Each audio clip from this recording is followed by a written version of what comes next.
Hello, slewers, and welcome to Slew's Practical Astronomy series with me, Paul Cox, where we can learn to explore space together and get the most out of our Slew memberships. Now, if you're somewhere on the Slew website and you're suddenly hearing my voice, hop over to the Situation Room. And that's, you get to that by the left-hand navigation, live cast, and then up to Space Situation Room. And you can join us for this live cast. Or if you are feeling antisocial, you can turn my audio off by clicking the little audio bug at the top of the page. Now, before we get into our topics today, I nearly say tonight, but what are we in? I'm on the east coast of the USA at the moment, so it's evening here. It's evening in South America, but I know there'll be a few folks listening in Australia and New Zealand, so early afternoon there, maybe having Monday lunch even.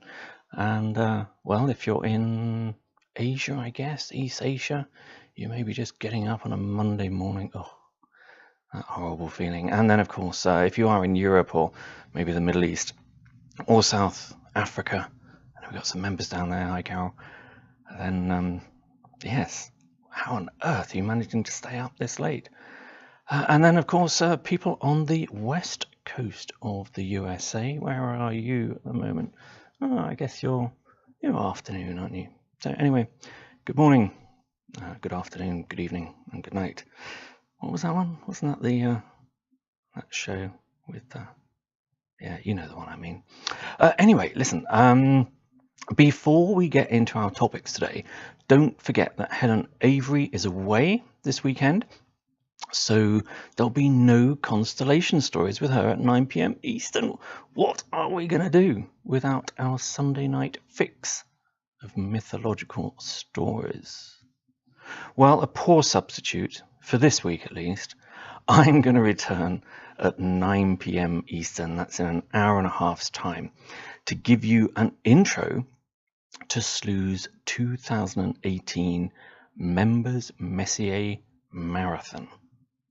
Now, if you can't watch that live later on, make sure you watch the recorded live cast, as this really is a great event to participate in. Even if you've done one before, they're always great fun and definitely not an event to miss in the Slew community. And tonight's Messier Marathon live cast will be the first of 3 that I'm going to be doing over the coming weeks. We've separated them out from this Practical Astronomy series because there was just too much going on in a single hour. But anyway, week 4 is going to be the Messier Marathon itself. That's Saturday, March 17th. Now, if we're unlucky with weather on the Saturday night, we're going to shift the event to Sunday, March the 18th. So make sure you block out your diaries for both of those dates. So anyway, join me later to hear more about that. Now, also, before we move on, actually, I always have to do my thing of I need to check to make sure they're actually seeing and hearing me. Yes, I think you are. I'm sorry.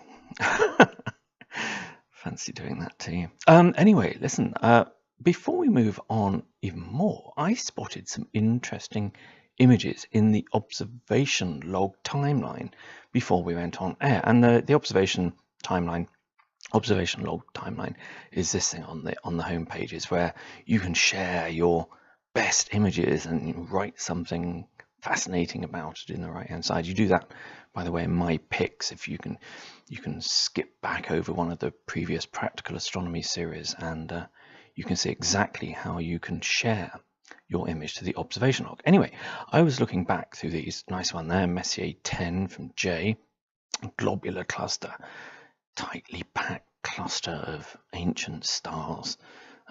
Another one there from Chile, so I think J's got that one twice. Another globular cluster. Now, this is one of the ones that I thought was really interesting because at first look, it makes this image, and this is grayscale image, so Jay has snapped this at grayscale, and I think it really accentuates what I'm going to talk about. At first sight, this image looks really noisy, but it's not. that's a whole bunch of stars and nebulosity. The actual object that Jay's captured there, NGC 6401, is the tiny globular clusters, this little thing I'm just pointing to in the middle of the screen. But what I found most interesting about this image, because I don't think I've seen this object before, is all of these dark patches around it, and you can see these. Now, is that an area, you might be asking yourself, where there are no stars? Actually, there are plenty of stars there, but they're obscured. These are actually dark, dark clouds of dense dust and interstellar matter. They're dark nebulae. And these are very dark nebulae. They are so dense. And what we've got happening inside those are new stars forming, that even their bright new light, as soon as they burst into life, can't actually make it out of those dense clouds.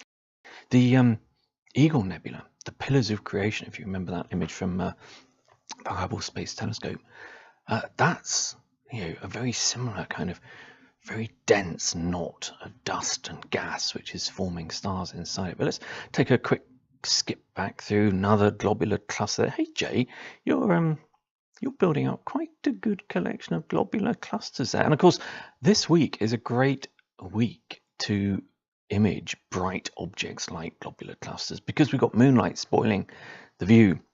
And in fact, we'll maybe take a look at the Chile telescope in a minute, and I'll explain why. So what do we got there? A little blue planetary nebula there, pretty small. I think you need to click that one to go up. Oh, now that's looking nice. That's another little bug-type planetary nebulae, but there was an even better one here in somewhere.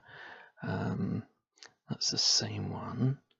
Now, that I thought was quite interesting. This is a galaxy side on, which, by the way, if you haven't had a look at the, well, we'll take a look a bit later actually, in the discussion boards of Carol from South Africa, her Hubble tuning fork diagram. Wow! If you want to learn about different types of galaxy, it's called galaxy morphology. And Dr. Paige Godfrey did a show about it. I think it was 2 weeks ago, or 3 weeks ago actually, and she asked people to create what's called a Hubble tuning fork diagram, something I've been meaning to do for ages, but actually Carol's efforts, superb efforts, have spurred me into doing my own version. But what I thought was interesting here is there's obviously a very bright object down here at the bottom, which is kind of shining into the image. It's kind of making some reflections in the telescope, and this is why I just thought we'd go through some of these, because I wanted to explain to you a couple of the problems that we get. And this is the image I wanted to show you. This is from Daryl S. I know Daryl's watching tonight, because we've got a question from him a little bit later on actually about the Messier Marathon. But this is Canary 1. Now, if you missed it, Canary Islands Observatory was open last night. We had a break in between winter storms, in between one winter storm and another winter storm.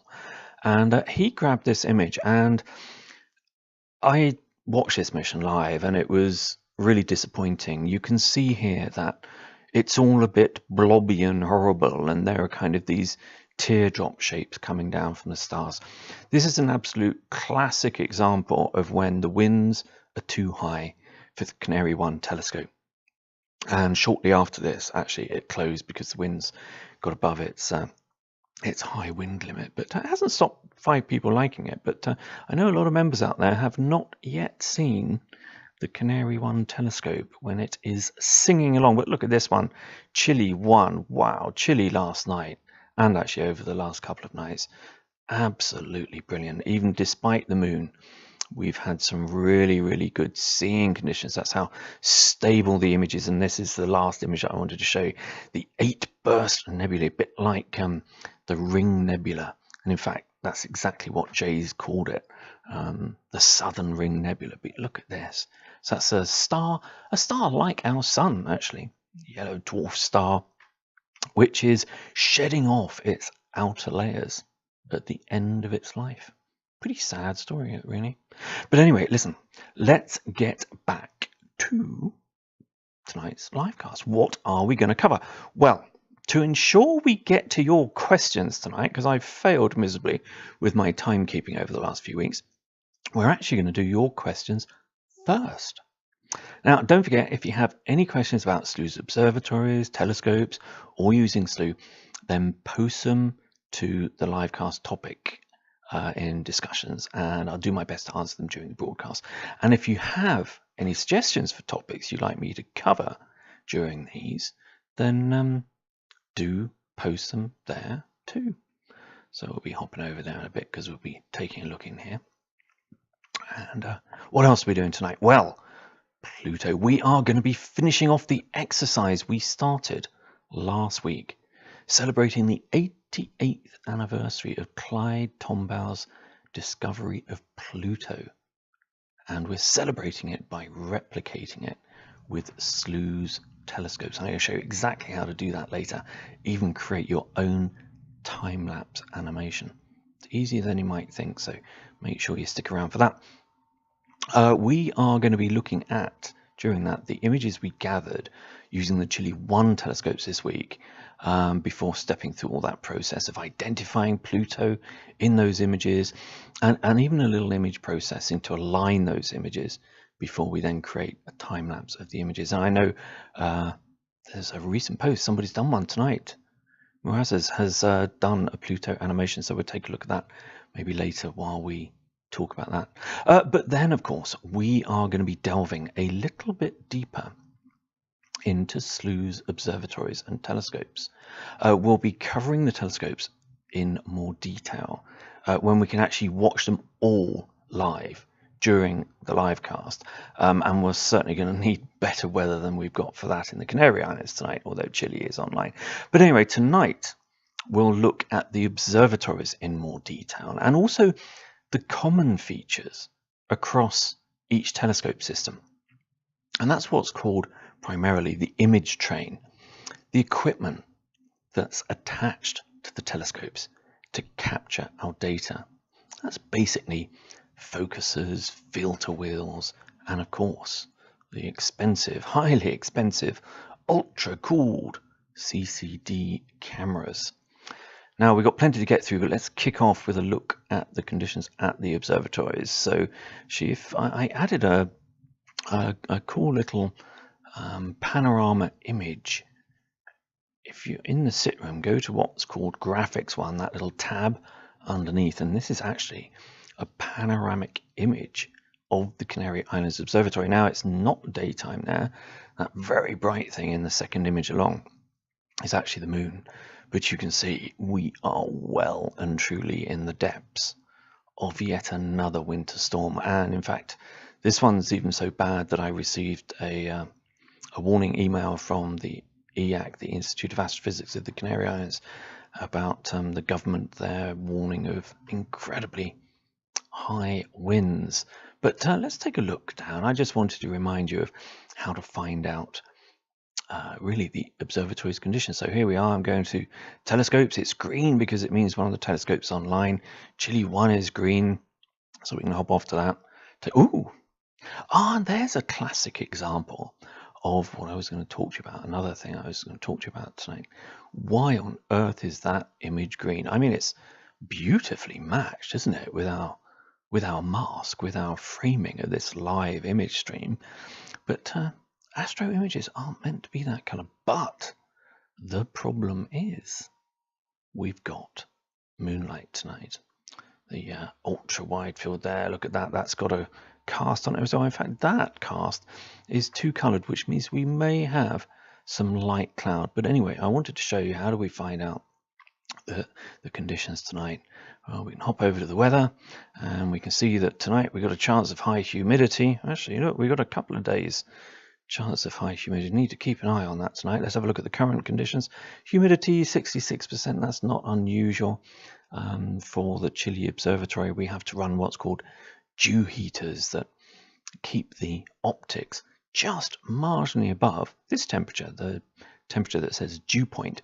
So our dew heater at the moment will be heating the glass on the telescopes to about 51, 52 degrees Fahrenheit, something like that. Because as long as the optic stays just 1 degree above the current dew point, dew won't form on it.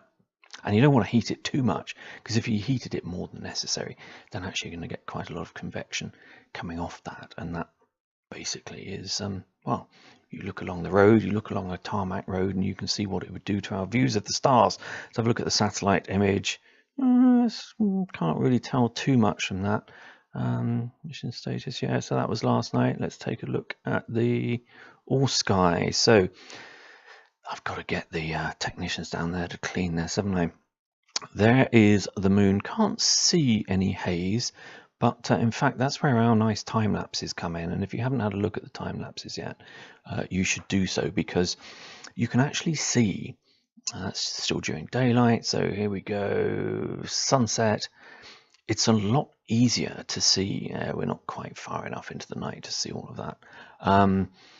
It's a lot easier to see light cloud and haze in those time lapses. That's especially true of the all sky camera in the Canary Islands. So when that comes back online, oh, that's pretty cool, isn't it?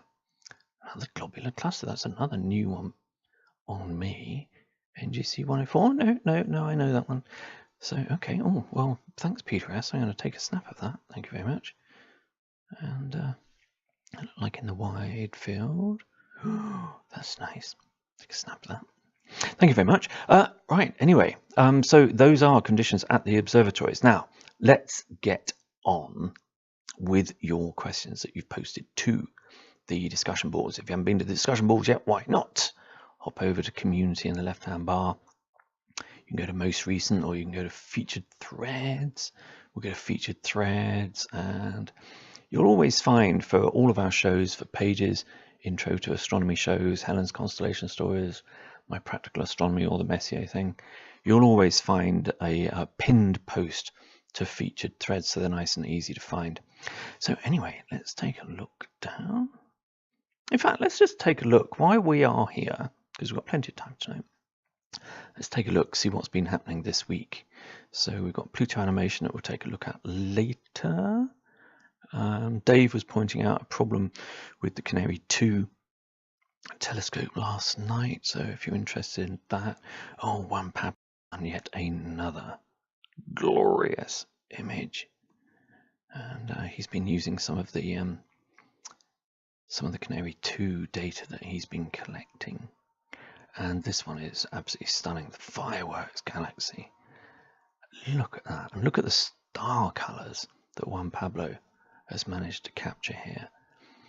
And this is with the Canary 2 telescope. Wow, I love that. Now, this actually, although it looks like quite a bright galaxy, is an incredibly difficult object to capture, because it's actually quite faint. And it appears quite faint because it's quite diffuse. You know, maybe I don't know what people did in their Hubble tuning fork galaxy morphology things, but you know, this is really quite an even, quite a perfect spiral galaxy, isn't it? So it's a bit like a pinwheel, or what we call in the UK a Catherine wheel, which is a certain type of firework. But there it is, absolutely glorious, and that really is a difficult object to capture. So nice work, Juan Pablo.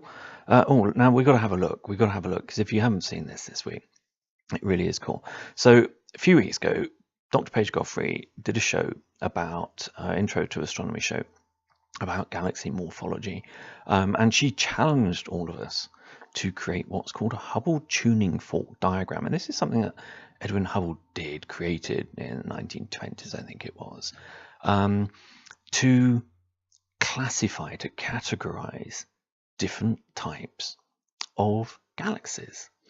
And I'm not going to go on anymore, because picture paints 1,000 words. Take a look at Carol's example here. So this is a Hubble tuning fork. So you know a tuning fork that a piano tuner uses? The top of it, the 3 or 4 spots at the top would be the handle, and then you have the 2 forks. Ignore the ones in the middle, the intermediate ones. So the two, the kind of the bit that looks a bit like a scorpion, I guess. So this is how Hubble classified galaxies. And you can see they run all the way from these elliptical, fairly kind of amorphous galaxies without very much definition in them, down, into being lenticular, which are quite spread out. And then you've got the barred spirals on the left, which I think, the barred spirals are my favorite types of galaxy. And actually, the middle one here that Carol's used, NGC 1365, is one of my favorite objects to view through the SLU telescopes. It looks to me like it should be, Star Trek's their badges that they used to tap. It looks like it should be something like that, a lapel pin of some kind. But there it is, this barred spiral galaxy. And then on the other side, you've got the spirals. Now, the fireworks galaxy that we just had a look at, that's going to be right down at the bottom right hand side because it's incredibly even. So anyway, take a look at that, and if you missed Dr. Paige Godfrey's show about that, then do that, and keep following this thread, because I know a few other people here have said they are inspired to do one of these as well, including myself. I'm going to do a slightly modern riff on mine, I think, using actually some of the image processing techniques that we're going to be looking at a little bit later. Keith's been looking at, Keith Smith from Down Under, is another Jupiter fan, just like me, and take a look at this.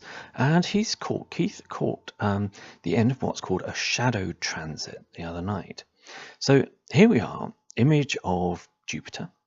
We can see here Keith very kindly has marked up the moon, Galilean moon Io, Ganymede and Europa. You might say, well, where's the other one? Where is Callisto? Well, Callisto is probably outside of the field because it's got a very wide orbit. It's possible it could be occulted by the planet at the moment, behind the planet, in other words. But what Keith has managed to capture here is Ganymede's shadow. Now, there are two spots on the top of Jupiter here, one of which, unfortunately, is a hot pixel.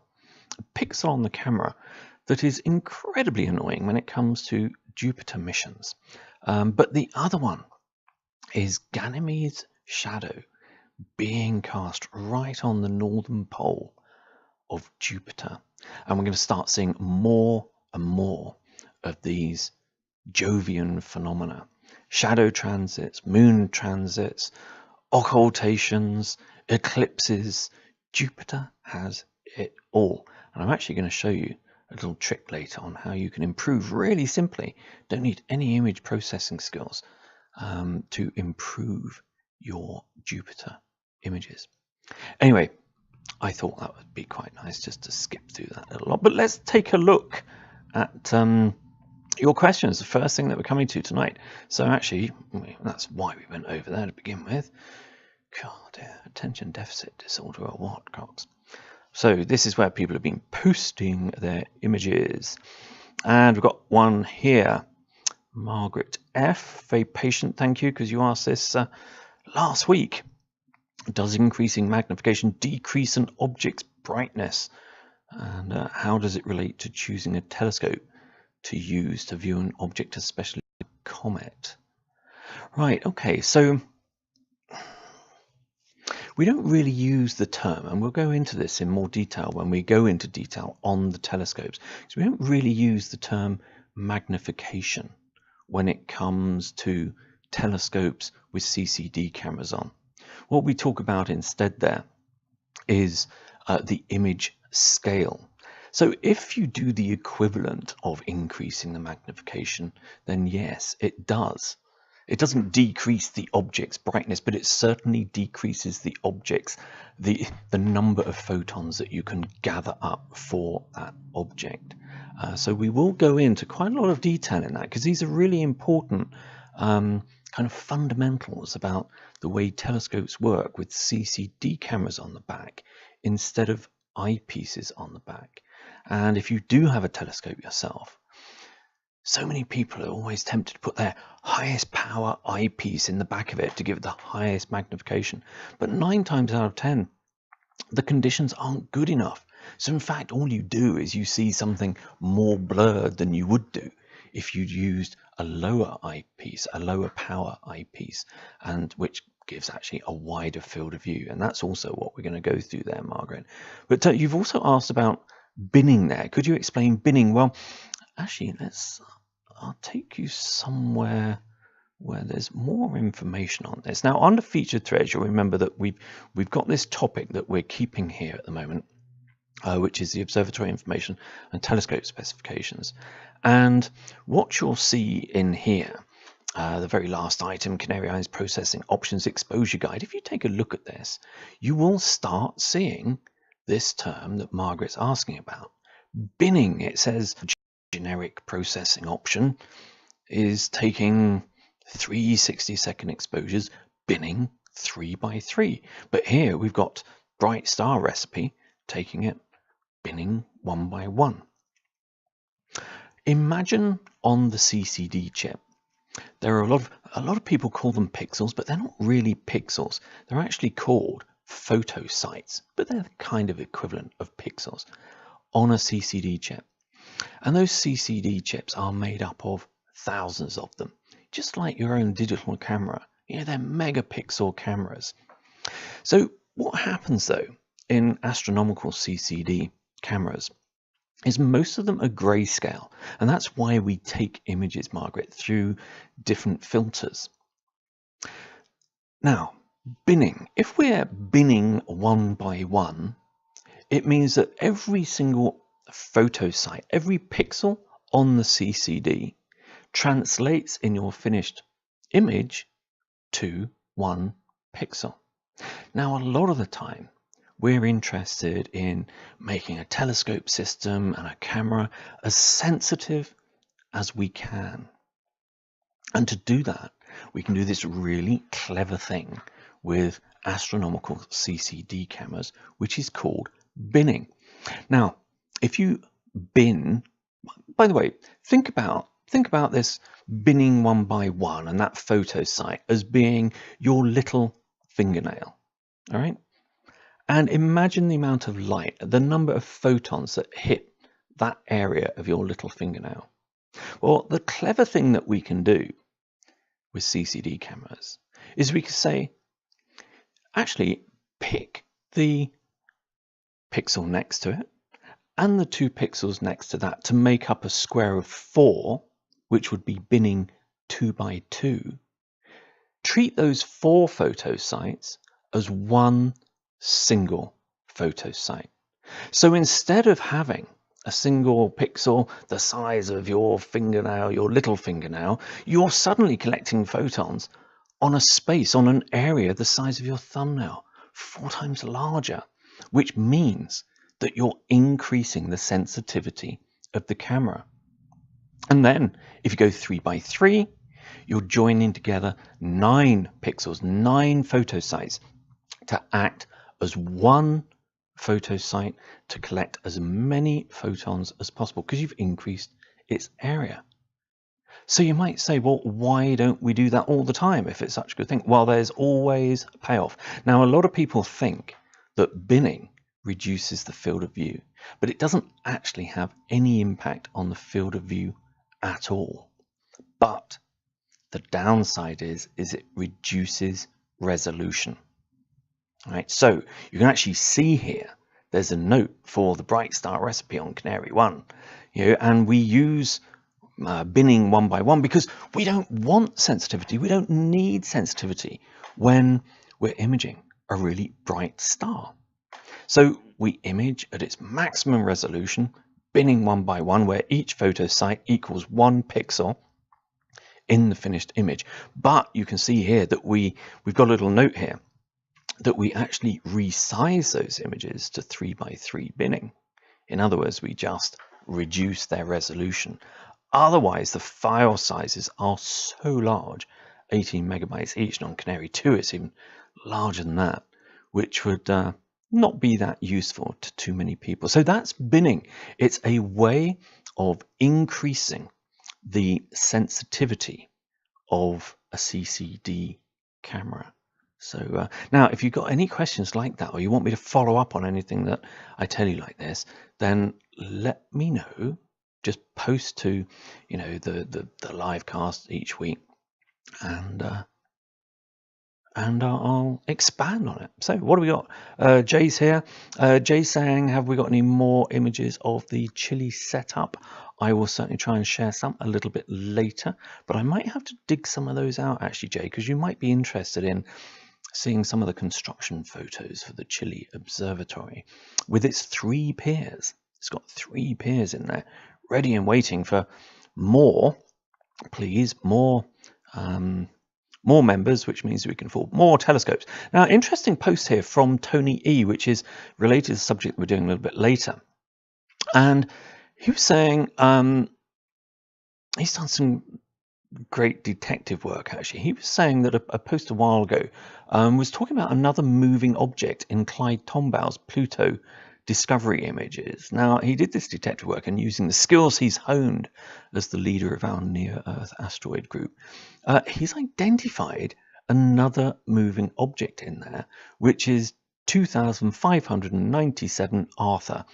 That is the main belt asteroid, and it was the 2597th main belt asteroid to be discovered. And Tony was asking in here whether or not I had any the individual images I took, so I sent him that, and he came back and he did this great little image. And is that the one that's showing? No, that's showing Pluto. I think he's got another one in here somewhere, which is showing Arthur. Yeah, there's Arthur. So the top little blue arrow is showing main belt asteroid Arthur. And one of the interesting things actually that came out of this little discussion with Tony here is, I was saying last week when I was describing the discovery of Pluto that Clyde Tombaugh has these 20-inch glass plates. They were his film, if you like, that he was using in this enormous camera strapped to the back of his telescope. And I was talking last week about how long an exposure time he had to take to get his images. And don't forget, you know, this little blink comparator here, these are his images. His images to capture Pluto were an hour long.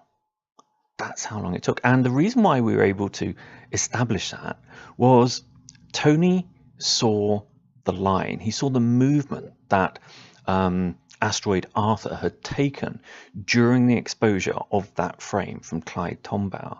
And he could then work backwards and work out that Arthur, over to cause a little streak like that in the image, the exposure would have been about an hour long. There you can see it. So thanks for that. That was really interesting, Tony. Thank you. Yeah, kind of added to our conversation here. David H asked a question about the IC catalogue. So you'll know that for astronomer members, let's take a look. So we'll go over to telescopes. We'll go up to scheduled telescopes, and you can see here, an astronomer member can schedule by catalogue. So here we are, and you can see the IC catalogue here, first and second index catalogue of nebulae and star clusters. Let's try 101. No idea about these. Check visibility. Working. Cannot be imaged at this time. I just picked one from anywhere. But anyway, Tony gave a great answer to this with a chronology of the development of Herschel's original general catalogue, evolving into the new general catalogue, which we talked about last week and the week before, and the 2 index catalogues, that's these IC catalogues that David was asking about, created by John Dreyer, that supplemented the new general catalogue, the NGC. So, you know, yeah, the first major update to the NGC was the index catalogue of nebulae and clusters of stars. And it was, as Tony says here, it was published by Dreyer in 1895, which had, I think, 1,500 objects in it. I don't know if Tony's got that on here, can't see.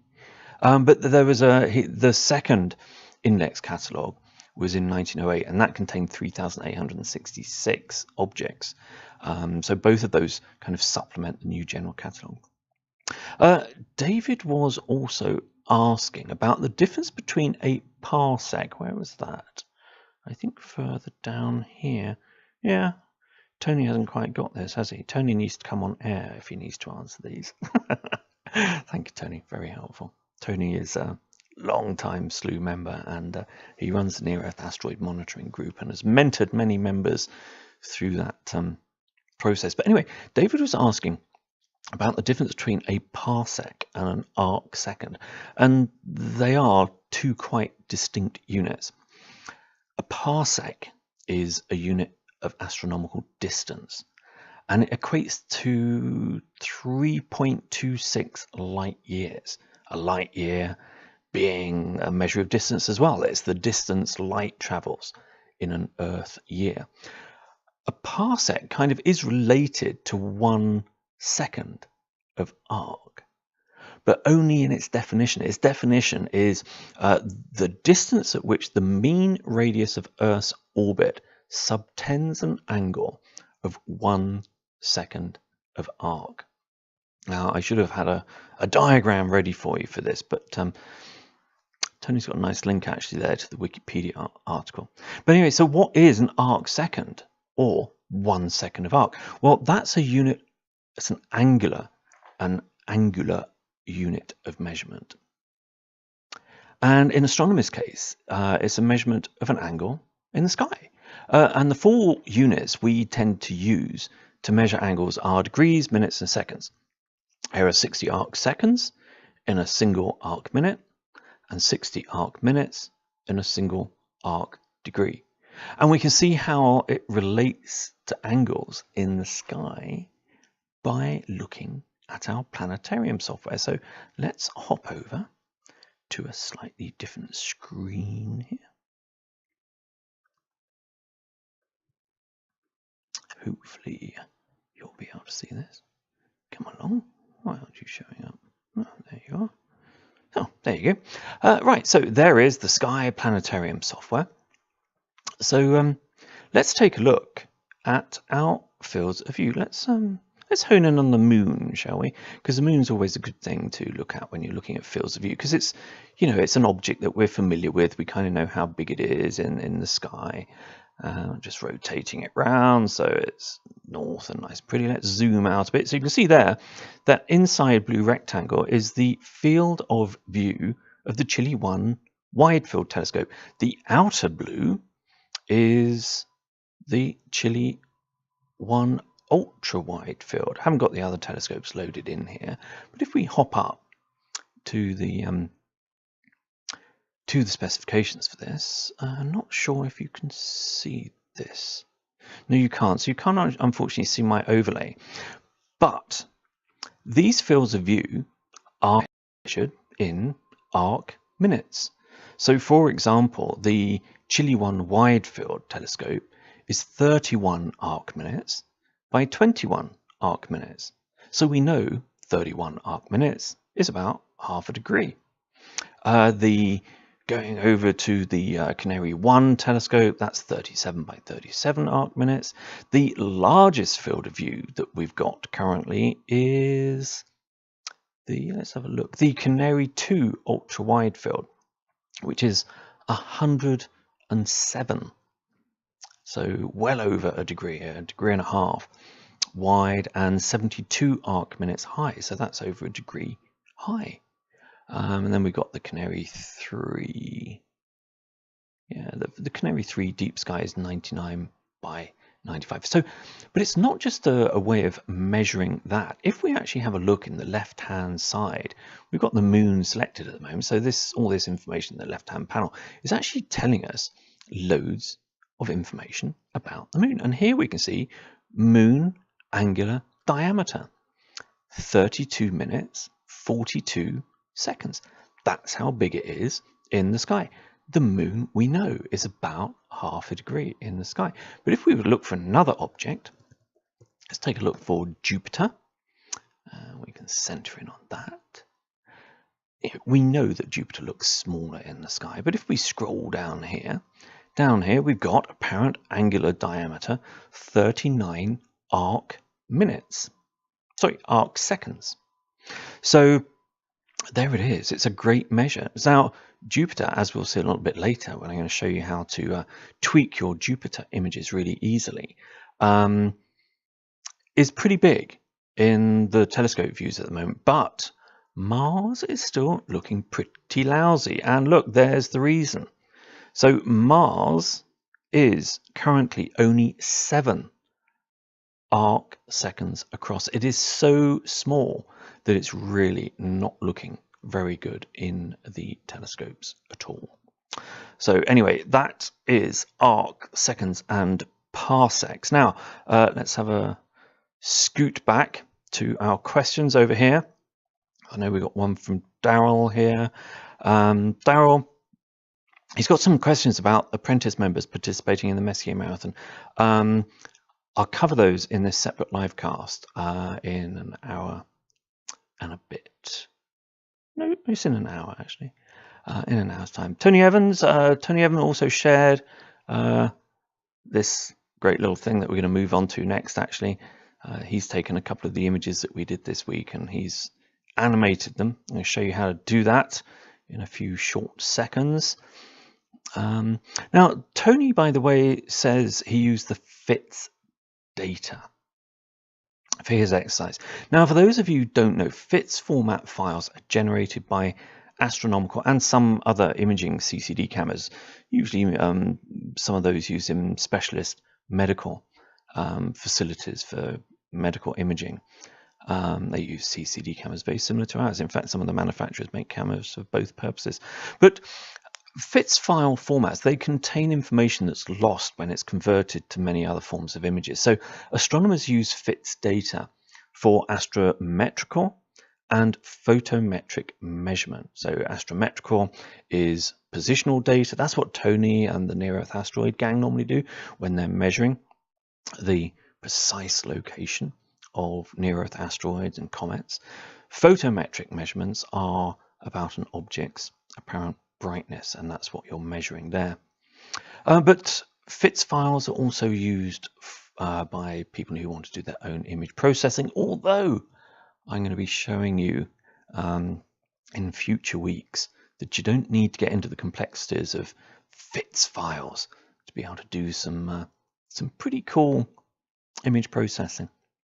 Anyway, Tony's post is probably an opportune moment, isn't it, to jump off into our first topic tonight, our first main topic tonight. Anyway, I'm glad I managed to cover all those questions. Now, don't forget, if you've got any more, then throw them underneath here and we'll deal with that. But we are going to finish off our exercise in replicating Clyde Tombaugh's discovery of Pluto that he made 88 years ago. So you can see Tony's example there. But let's hop over and do one ourselves. Now, I am going to go through this quite quickly. So don't worry too much about how quickly I go through. And I need to set up the right screen. We'll take that off. We'll put this on. Transition.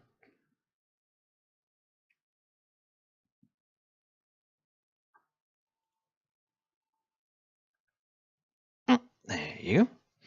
Right. Now, if you didn't manage to piggyback, I just need to make sure you are seeing this. Yes, you are. If you didn't manage to piggyback those missions that we had during the week to Pluto at the end of the night at Chile, listen, I'll tell you what we're going to do. I am going to overrun tonight. So I'm going to change the end time of this show. But what will happen at 35 minutes past the hour, that's in 20 minutes time, you will get cut off. All right, so I'm just going to add on minutes. The show will end. Just refresh the page and you'll catch up with it. So I've just added on a few minutes to the end of the show because I would like to get through a couple of these things. So I don't know. Do you prefer the leisurely pace I'm trying to do with these things, or do you prefer the fast pace and we get through everything? I prefer these lower pace. But anyway, look, if you didn't manage to capture these images yourself in the live missions, then you can download them because I put them all in the post right? So you can download all of them. But this is our first image, and this is from the 21st. So the morning of the 21st. And what we're going to do is, somewhere in this image, we know roughly in the center of the image is the dwarf planet Pluto. I'm going to flick on to the next image, and what you have got to do is try and spot the object that moves. I'm going to flick back and forward between them. Now, if you keep your eye roughly here when I flick to the next image, you're going to see something appear. Bing! There it is. Can we see where it disappears from? Yes, so in our first image, there's a little speck here, just where I'm pointing with my cursor. And we flop over to the next image, and it flips over to here. So immediately we know the kind of direction this is heading in. Let's hop over to our third image. Now that's more difficult to see because there may be more of a time lag in there. So I can't see that. Can you see it, folks? And then the final one. So look, just by flicking between those first two images, you're really doing what Clyde Tombaugh did way back then, albeit on your computer. But there are far, far easier ways of doing this. What's making this really difficult for us when we flick through every single one of these? I just caught it again there. So it's up here, very close to this star. So is the pointing of the telescope, the accuracy of that changes night on night.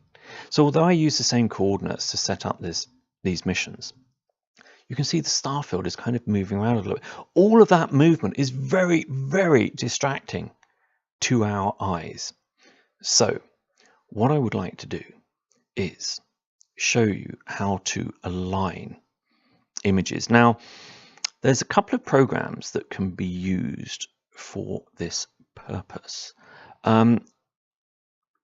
You'll be sad to hear that actually I'm using the most expensive one for us tonight. But let me just get rid of something on my screen. We're working my machine hard tonight. There we go. Right, so hopefully now you can see Maxim. Now this program will cost you the same as a year's SLU membership. In fact, it will cost you, yeah, at least a year's SLU astronomer membership. But if you have a look in the discussion boards, you will see Dave Larkin has been scouring the internet for donkey's years trying to find free astro image processing. Excuse me while I have a drink. It's not like a radio show. Unfortunately, we don't have commercial breaks and stuff. And there's one called AstroFX, which is free. Dave tells you where to download it. And you can go through this same exercise. And in fact, on the image processing courses that we are going to be doing later on this year, that's actually what I'm doing at the moment. It's why we've delayed doing those. I could give you an astro image processing course using Maxim tomorrow, because this is the software that I know, I love, I use. But we don't want to force you into having to buy a $300-400 bit of software just to do some astro image processing. So what I'm doing is I'm developing some of that and some of Dave's work actually that he's been doing to show you how to use the freebies. But look, for this exercise, I just want to show you the process that we go through, and it really doesn't matter what processing software you go through to do this. But here are my 4 images loaded up. Now we could go to View, Animate, Add All. Okay, I'm skipping through this quickly, I know, but don't worry. So there it all is, and then we can say animate that. But you can see here, look, we've got this same problem. The images are jumping around all over the place, so it's actually quite difficult. I can see Pluto just appearing, blinking on and off, every now and then. There it is. But it's like chasing, I don't know, a greased pig. So what we want to do is we want to align the images, and in Maxim you go Process, Align. We want to align all of these images. The first one is the one that we're going to use as our reference image. We're going to use the star matching alignment routine. I usually do an overlay all images so I can see if it's worked well. It has. I can say OK to that. Now, what we've done is all of these images now are perfectly aligned to each other. So if we go back to that animation tool, OK, and increase it so you can actually stand a chance of seeing it. All of the stars now, look, are in the same place. And suddenly, let's slow it down a bit. Slow that animation down. Bang. So easy now to spot Pluto. One. So it starts here where my cursor is. There. Moves on to there. Yeah, because we're night missing there. And then it stops just there. This is what Clyde Tombaugh was doing in his image comparator, and his images won't have been aligned. But that beautiful piece of equipment that I showed you the image of last week, he puts one glass plate in the left-hand side, one glass plate in the right-hand side, and the first thing he does is he moves one of them around so that they're perfectly aligned. Then he flicks a little lever, and he looks at one, he looks at the other, he looks at one, he looks at the other. Suddenly, we can see so clearly a moving object in this astronomical image. Now, this is so important. This technique is so important in astronomical discoveries of all kinds. It's used for asteroids. It's used for things like this, Pluto. But it's also used for comets. So what you do there is you'll take a reference field one night. So if you're hunting for comets, you'll take a reference of this particular field, say, of the sky. And then the following night, you'll take another image of that field in the sky. And you'll blink compare them, or you'll use software to automatically do that for you and spot any moving object. It's also what members like Emmanuel Conseil do. And he, if you've been with SLU for a long time, will know that he has had novae discoveries, supernova discoveries, and quite a few of those with SLU.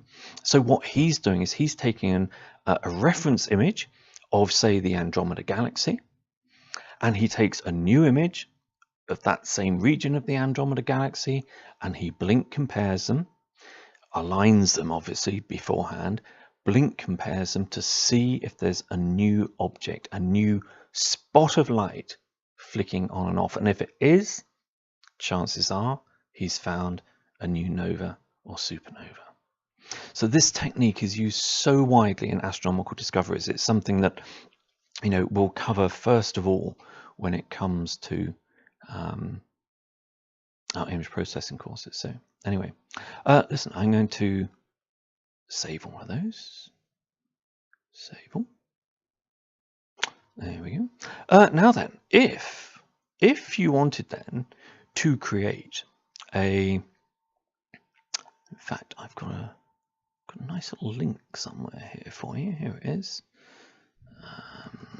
Need to just hop over. Do excuse me. Hop over here.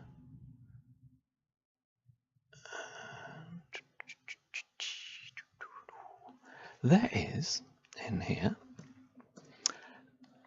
This little next bit I'm going to skip over quite quickly because you can go into the discussion boards here and there's a whole video showing you how to do this next little bit. Don't know who that guy is on there spoiling the view, but there is also some free software, the software that we're going to use now, because what I want to do is, let me just bring that up, and it's called Animation Shop, and here it is. I just want to check one thing. Did I save those? No, I didn't. Did I save those? Bear with me, folks. Okay, so which images did I just do there? Hold on one second, folks.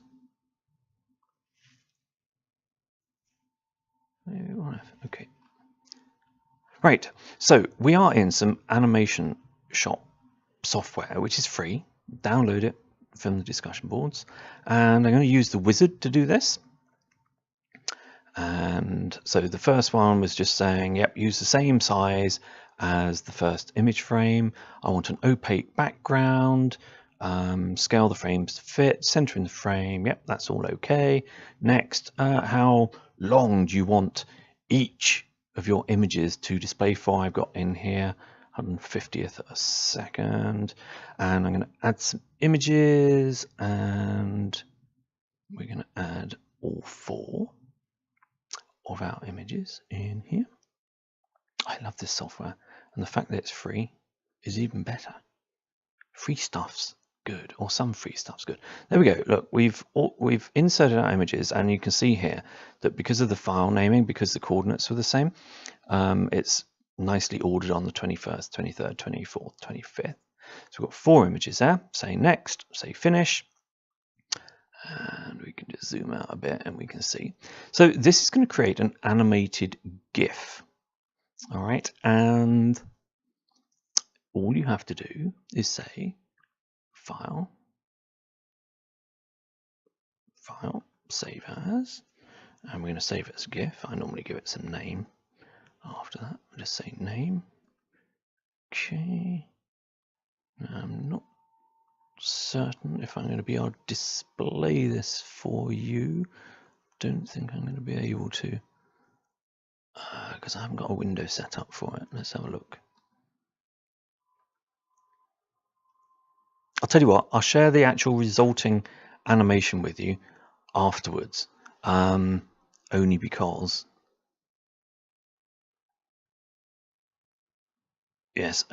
I haven't got a window open that I can actually share that with you in. But that would be it. So take a look at the animation that I'll share after the show, and that is as simple as it is to do any animated GIF using astronomical images. So we will take a look at that further on.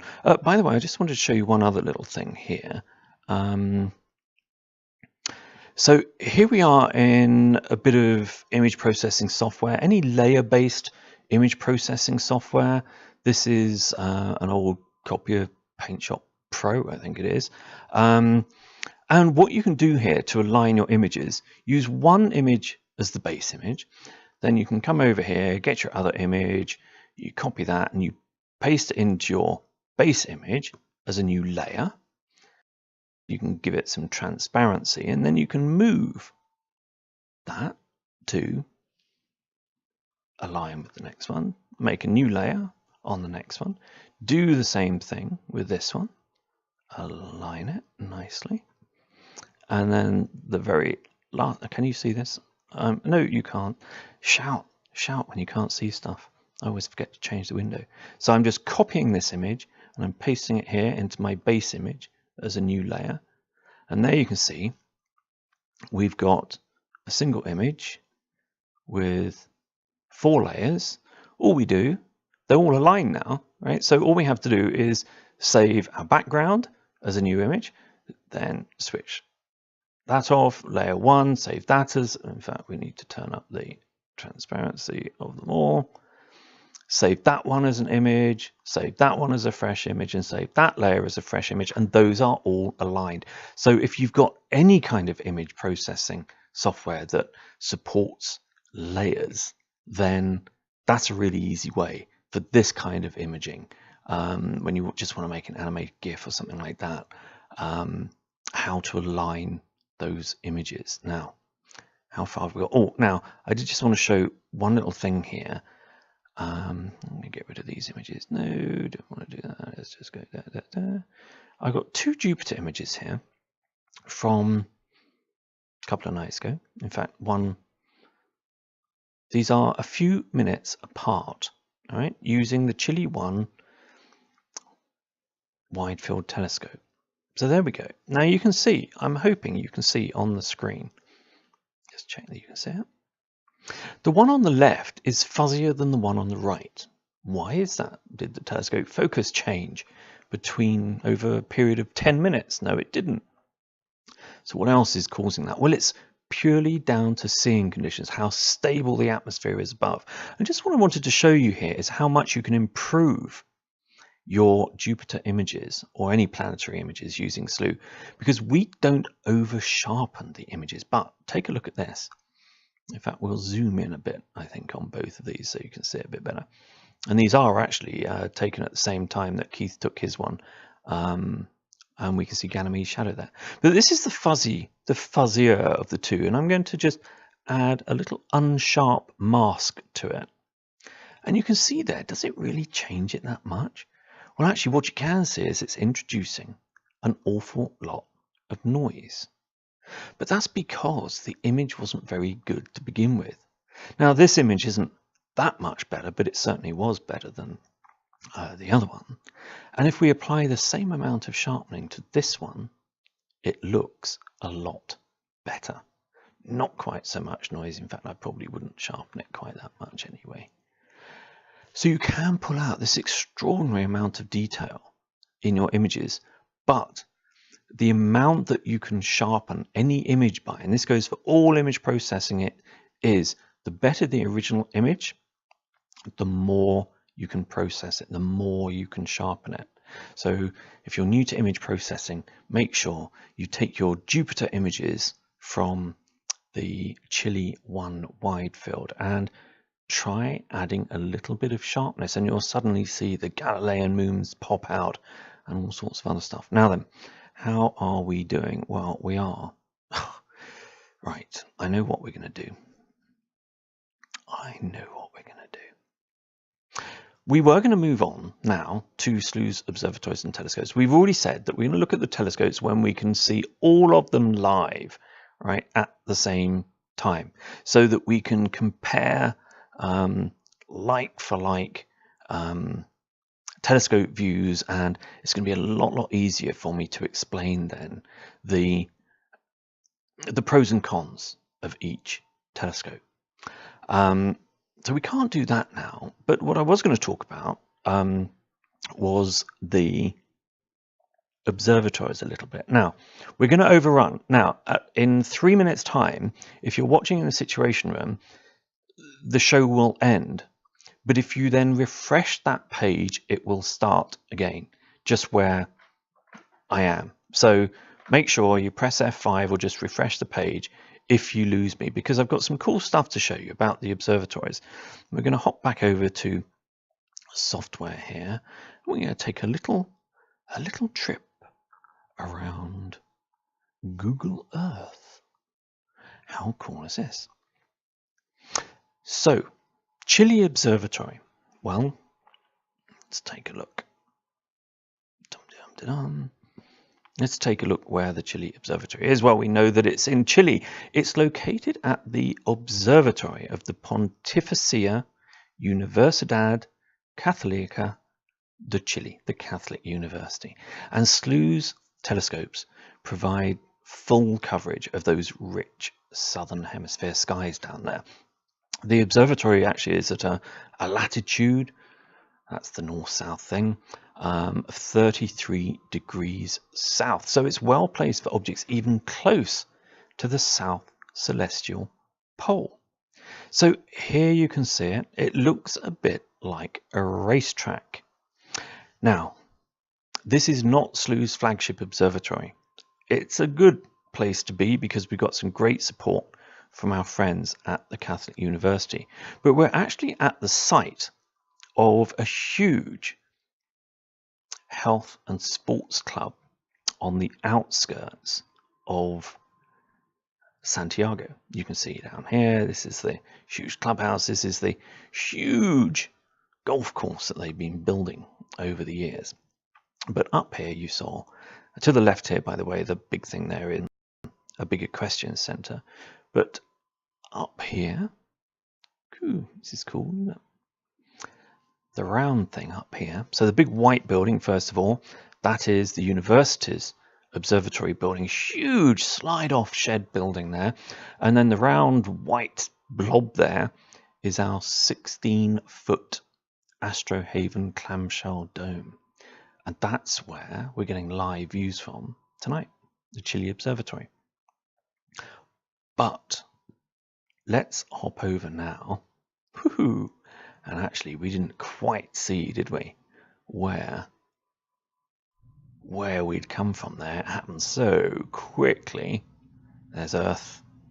And we are going to go off to the west coast of Africa, to the Canary Islands. And this is the volcano that we often talk about. This is Pico del Teide. But what you're seeing there, that's not the volcano. What you're seeing there in the background is the wall of the caldera. So this thing that we see that looks like the volcano is just a small, he says, small 2,000 feet high volcanic cone sitting on the edge of the volcanic caldera. So from there to the observatory is literally a stone's throw. And of course we get those marvelous views, don't we, from the Pico del Teide cam that look down onto the Canary Islands Observatory. So this is on the island of Tenerife. We'll zoom out a bit in a sec. But here's the observatory site. So this is what's managed by the Institute of Astrophysics of the Canary Islands. And we can zoom in. I quite like this image actually, because here are Sloo's domes. Now this just happens to be when I was on site. That little white blob there isn't a dome, that's my hire car, because I was there to install a new telescope when the satellites went over the top and imaged that. But there you can see dome 1 is in the middle, dome 2 is off to the left, and then over here where this box is, that is where dome 3 is now. We can probably zoom out a little bit because you can see the rest of the site. This is our nearest neighbor. This has two 2-meter telescopes in it. That's the stellar telescopes, enormous things in there. And then up on the horizon, right up on the ridge, they're totally iced up still, are the big telescope towers. Here are some of the other facilities here. This peculiar building here, which is a solar telescope, but it's a pyramid. Pretty amazing building. I think you've probably seen some images of that. So why the Canary Islands, and why is this the flagship observatory for SLU? Well, first of all, you can see it is high up on the spine of this volcanic island of Tenerife. But it's more to do with where Tenerife itself is, surrounded by the Atlantic Ocean. So all of the air, all of the weather that hits the Canary Islands is usually coming across the ocean from the west. And when air is traveling across the ocean like that, it means that it's usually pretty darn smooth. So it hasn't gone over loads of mountains and stuff like that. So there's this really smooth layer of air. So there's, in the middle is the island of Tenerife. You got the island of La Palma up here to the northwest, and that's where the IAC have another observatory situated up there. This is Gran Canaria, which is just one giant volcano, and you can see there are other volcanoes underneath. There's this kind of mantle plume underneath the Canary Islands, just like the Hawaiian chain of islands, and you can see there's quite a few that didn't quite break the surface. But so it's smooth air that hits the island, plus we have the altitude, and that altitude of the Canary Islands Observatory puts us above what's called the inversion layer. And in the inversion layer is where 2 layers of the atmosphere meet, and that can be incredibly turbulent. It's normally where clouds form. And the fact that we're above it in the Canary Islands means that for the majority of the year, not at this time of year, but for the majority of the year, the clouds are below the observatory height, which means that we get great weather there for astronomical seeing. But the government of the Canary Islands knows just how important and prestigious having these enormous observatories and the largest optical telescope in the world based on their islands is. So there's actually something called the light law, and the light law protects the Canary Islands skies from light pollution. Aircraft aren't even allowed to fly over the island of Tenerife or the island of La Palma. They have to skirt around it because they don't want to be spoiling the view for people. But anyway, that's a real quickie introduction. So we're not going to get on to even our image train of the focuses, filter wheels, and scientific grade CCD. So what we're going to do is next week, finally, we will dedicate the entire hour, and we'll keep it to an hour next week, to just talking about the observatories and the equipment. Now, if you've got any questions about the equipment, the telescopes that we're using, how the filter wheels work, how the focusers work, what's the CCD camera, you tell me how much detail you want to know about the observatory equipment, the equipment that you guys get to control every single clear night.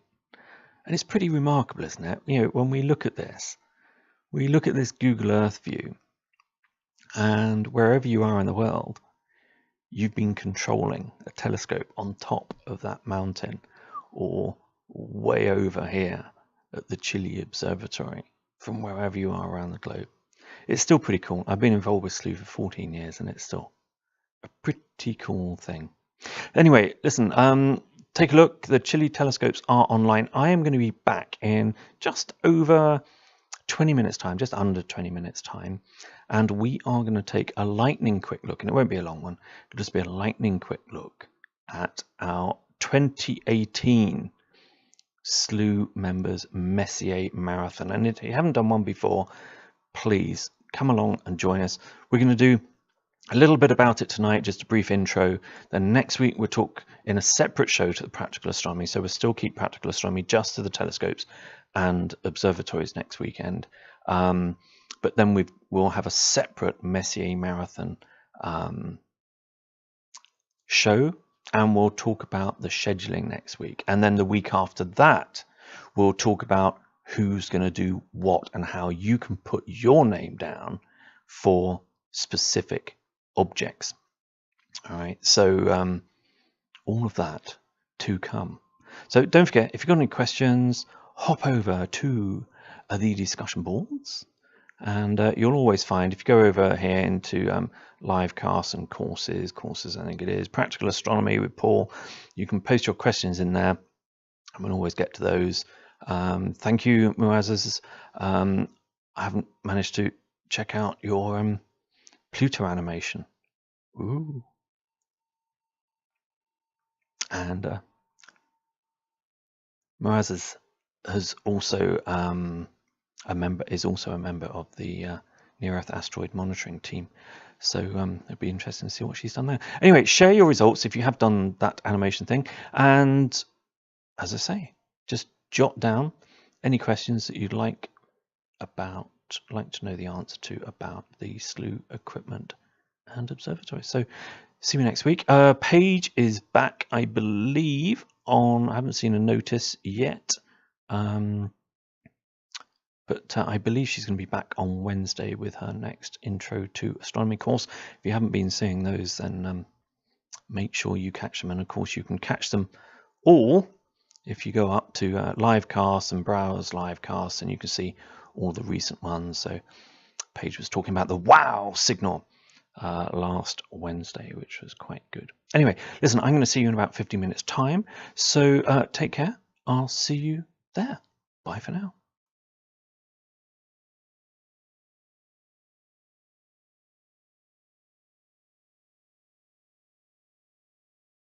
Nebulae, but there was an even better one here in somewhere. That's the same one. Now that I thought was quite interesting. This is a galaxy side on, which, by the way, if you haven't had a look at we'll take a look a bit later actually in the discussion boards of Carol from South Africa, her Hubble tuning fork diagram. Wow! If you want to learn about different types of galaxy, it's called galaxy morphology, and Dr. Paige Godfrey did a show about it. I think it was 2 weeks ago. or 3 weeks ago actually, and she asked people to create what's called a Hubble tuning fork diagram, something I've been meaning to do for ages, but actually Carol's efforts, superb efforts, have spurred me into doing my own version. But what I thought was interesting here is there's obviously a very bright object down here at the bottom, which is kind of shining into the image. It's kind of making some reflections in the telescope, and this is why I just thought we'd go through some of these, because I wanted to explain to you a couple of the problems that we get. And this is the image that I wanted to show you. This is from Daryl S. I know Daryl's watching tonight, so we've got a question from him a little bit later on actually about the Messier Marathon. But this is Canary 1. Now, if you missed it, Canary Islands Observatory was open last night. We had a break in between winter storms, in between one winter storm and another winter storm. And he grabbed this image, and I watched this mission live, and it was really disappointing. You can see here that it's all a bit blobby and horrible captured there. NGC 6401 is the tiny globular clusters, this little thing I'm just pointing to in the middle of the screen. But what I found most interesting about this image, because I don't think I've seen this object before, is all of these dark patches around it, and you can see these. Now, is that an area, you might be asking yourself, where there are no stars? Actually, there are plenty of stars there, but they're obscured. These are actually dark clouds of dense dust and interstellar matter. They're dark nebulae, and these are very dark nebulae. They are so dense, and what we've got happening inside those are new stars forming, that even their bright new light, as soon as they burst into life, can't actually make it out of those dense clouds. The Eagle Nebula, the Pillars of Creation, if you remember that image from the Hubble Space Telescope, that's a very similar kind of very dense knot of dust and gas which is forming stars inside it. But let's take a quick skip back through another globular cluster. Hey Jay, you're building up quite a good collection of globular clusters there. And of course, this week is a great week to image bright objects like globular clusters, because we've got moonlight spoiling the view. And in fact, we'll maybe take a look at the Chile telescope in a minute, and I'll explain why. So what do we got there? A little blue planetary nebula there, pretty small. I think you need to click that one to go up. Oh, now that's looking nice. That's another little bug-type planetary.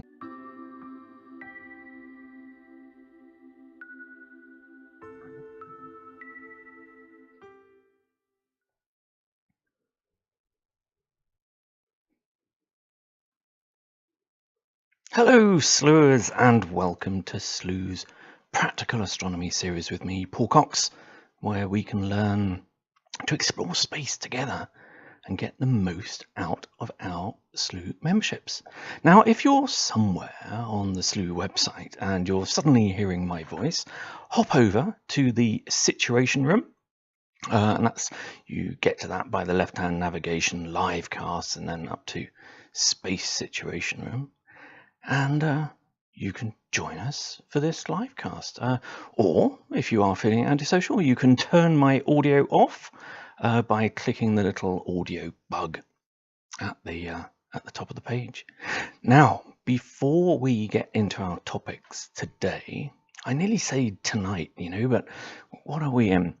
I'm on the east coast of the USA at the moment, so it's evening here. It's evening in South America, but I know there'll be a few folks listening in Australia and New Zealand, so early afternoon there, maybe having Monday lunch even. And well, if you're in Asia, I guess, East Asia, you may be just getting up on a Monday morning. Oh, that horrible feeling. And then, of course, if you are in Europe or maybe the Middle East or South Africa, and we've got some members down there, hi Carol, then yes, how on earth are you managing to stay up this late? And then, of course, sure, you block out your diaries for both of those dates. So anyway, join me later to hear more about that. Now, also, before we move on, actually, I always have to do my thing of I need to check to make sure they're actually seeing and hearing me. Yes, I think you are. I'm sorry. Fancy doing that to you. Anyway, listen, before we move on even more, I spotted some interesting images in the observation log timeline before we went on air. And the observation log timeline is this thing on the home pages where you can share your best images and write something fascinating about it in the right hand side. You do that, by the way, in my picks. If you can skip back over one of the previous practical astronomy series, and you can see exactly how you can share your image to the observation log. Anyway, I was looking back through these. Nice one there, Messier 10 from J, globular cluster, tightly packed cluster of ancient stars. Another one there from Chile, so I think Jay's got that one twice. Another globular cluster.